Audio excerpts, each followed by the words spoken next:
welcome to my channel. Today we are taking a look at the Citizen Promaster Skyhawk A-T, and this one is in titanium, and it's also the Blue Angels version. There's also a titanium version with red accents instead of the yellow as we see here. Closer look at this watch.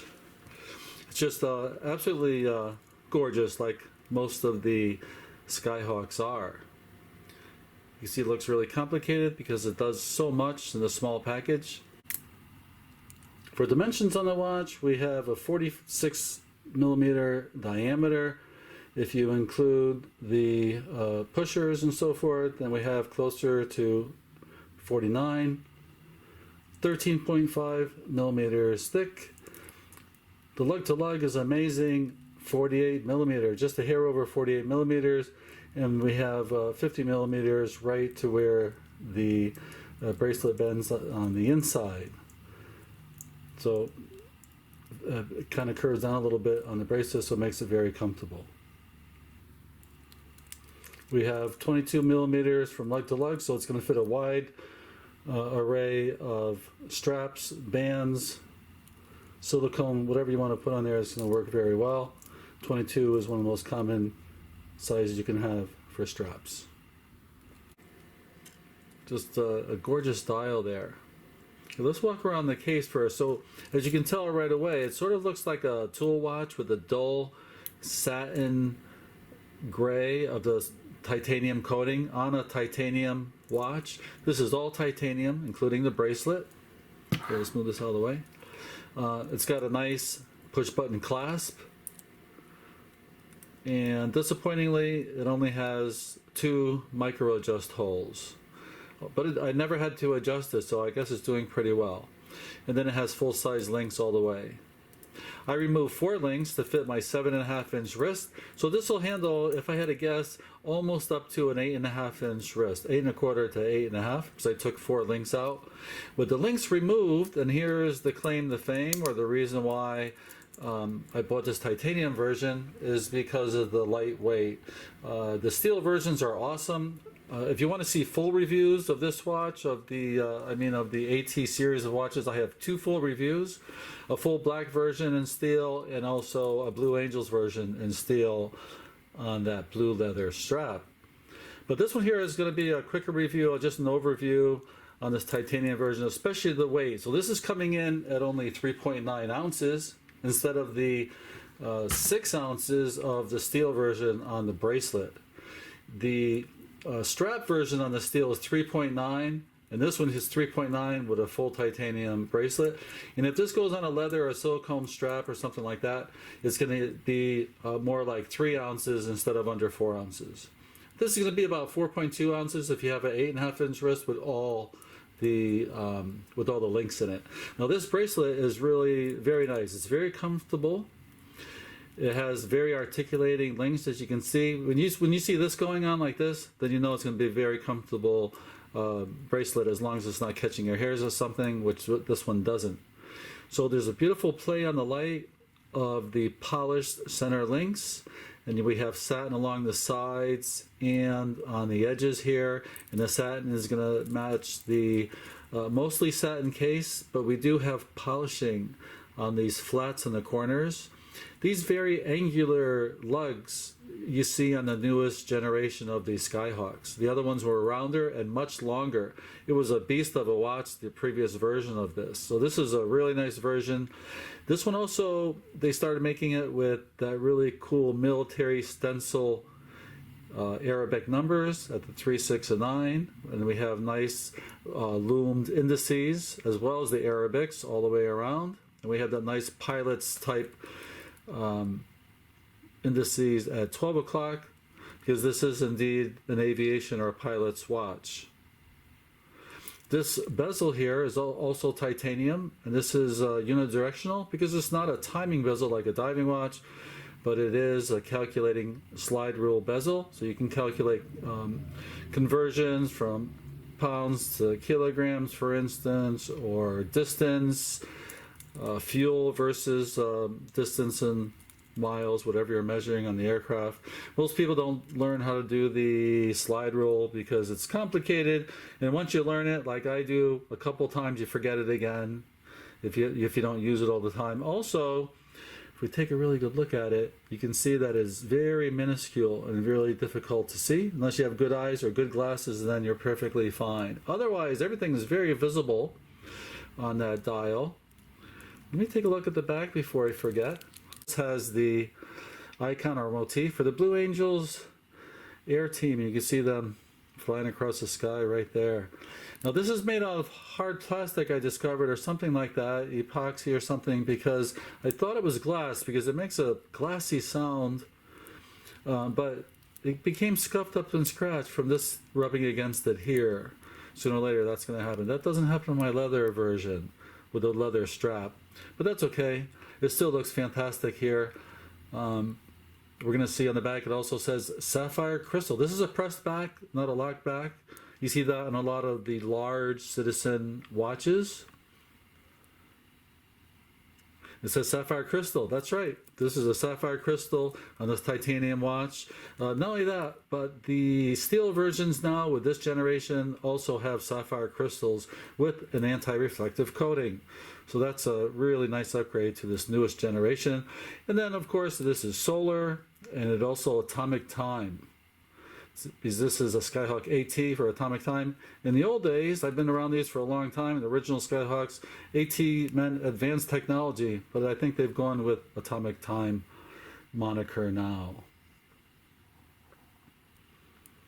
Yeah, one more walkthrough. Pins, you got to have a pin pusher to adjust the bracelet, which isn't too difficult to do. It shows the arrows there. We have a nice milled clasp. Sorry about jumping around, I just don't want to forget a lot of things. But yeah, nice snap into place, very secure, milled, not stamped, very well made. So the whole bracelet, big thumbs up here. As the watch itself, fit and finish is fantastic. Here we have a signed crown, and that's a push-pull crown, and it's also used to do the different functions. I'm not going to go through everything on it, but I'll do a quick overview. The buttons work great. Got some polishing on the buttons there. All right, let's take a close look at that dial. Let me get my pointer here. All right, so up top here we have UTC time, 24. So this only rotates once, not twice like a normal clock like here or a normal watch. This goes around once, so the hands are going to be in different positions compared to what these hands are doing. But this is going to keep track of your UTC time, and you can change that. That's its purpose there. For the dual time, we have two different windows. We see New York City time, and over here we can have a different time. We push these two buttons, and it's going to switch the times between your home time and whatever your destination time or another country that you're tracking. If you're an airline pilot or something like that, always crossing time zones, what you normally do is have your local time on the big one here and your home time or your away time on the other clock, which makes it very easy to use. Over here we have our 24-hour clock. You know, pilots are often flying in the middle of the night or flying whatever hours, or sleeping all different hours. If you wake up in the dark, you might not tell whether it's AM or PM, or if you're a spelunker and you're under in the caves or something for days at a time, you don't know if it's day or night, and that's what a 24-hour clock is for here. It's also, you have AM and PM on here as well. But this is a quick way to just look at it, and the yellow area here is going to be nighttime, and then from here to here is going to be daytime. So this is going to be 6 a.m. to 6 p.m. and then 6 p.m. to 6 a.m. like that. That'll show. And that's usually when the sun is out or sun is not out. Over here we have the display, and it'll show the date and time and daylight savings time. It keeps track of all those things. And here's the multifunction settings here. So when you pull out the crown once and you turn it, then it's going to go to the time. You chronograph, you hit that, and you can hear the beep, and there's a chronograph running. So you use the one down here to reset it. All right, so let's go to world time. We've got a couple alarms here, and then these three on the bottom, the atomic time at night will activate when you have it in this section down here. That's just the difference of whether you're going to show the date or not, and so forth. Here we can see it says titanium. We have the Blue Angels logo here. Beautiful yellow motif. You see in all different places the writing. We see it on the hands here. We have it on the second hand. We have it in the writing down here. We also have it in the writing on the rehaut, what this area here is called. And we have part of the slide rule, but also over here we have L, M, and H, and that's for low, medium, and high radio reception signal for the atomic time. So the way you check that is you push this button once down here. I'm going to let the second hand move because this second hand is going to be the indicator on whether we connected with the atomic clock or not and updated the system. The way we're going to do is we're going to be looking at this over here, and this is showing the battery level. Right now it's fully charged, and as the battery goes down, this will go down. But this will last like 6 to 10 months in dark. All right, let's push this button now and watch that second hand. You see it says no. That means the radio reception, the last time we checked, which is I did this morning just to check it out, and so we have no. But when I woke up this morning, it went over here to low. So it did receive last night an updated signal. So it'll, we can't show no, but the second hand will go to low, medium, or high to show how strong the signal was. So if you're trying to test on what window it's best to put near in your house, you can see whether you got which window is giving you consistently a higher signal. Then you can use that window from now on to get your atomic time. I'm in Maine, so it's not the easiest thing, but I do get it a couple times a week pretty good. Also, when we push the button here, we can see this little hand moving. And that's going to point to the country where it has its last connection, and it says USA there. The loom works very well. Let's take a look at that loom right now. All right, here you can see that it has fantastic loom. This is super, I think it's C3 Super Luminova, but the indices and the hands just glow really, really well. As you can tell, there's no loom on the second hand, but that's okay. I normally don't have to know that. If I want to wake up in the middle of the night or in a darkened area, I can tell right away what time it was. For a pilot's watch, it has exceptional loom. It's just gorgeous too. It's a gorgeous greenish blue. It lasts all night. So 6, 7, 8 hours later, you know, I tested it by keeping it nightstand next to me. I take a look at it, and you could always tell the time 6, 7, 8 hours later. So just fantastic, fantastic loom on this watch. Okay, before I show you the Skyhawk on my wrist, let's do a wristwatch check. Today I'm wearing a Swiss-made Bulova. This is a reissue from the 1930s, Art Deco inspired, has those gorgeous wire lugs, 38.5 millimeter, and it's an automatic watch with a Sellita SW200 automatic self-winding movement. Look at that luscious black dial. Yeah, I love this watch. I wear this all the time. I wear it at least once a day, if not every other day, just to keep it running. I've had it for 3 weeks, and it's been running just 3 or 4 seconds fast per day, which is perfect. Yeah, love that watch. All right, so here's that Skyhawk on my 7.5-inch wrist. As you can see, very well proportional from my 7.5-inch wrist. Very comfortable bracelet.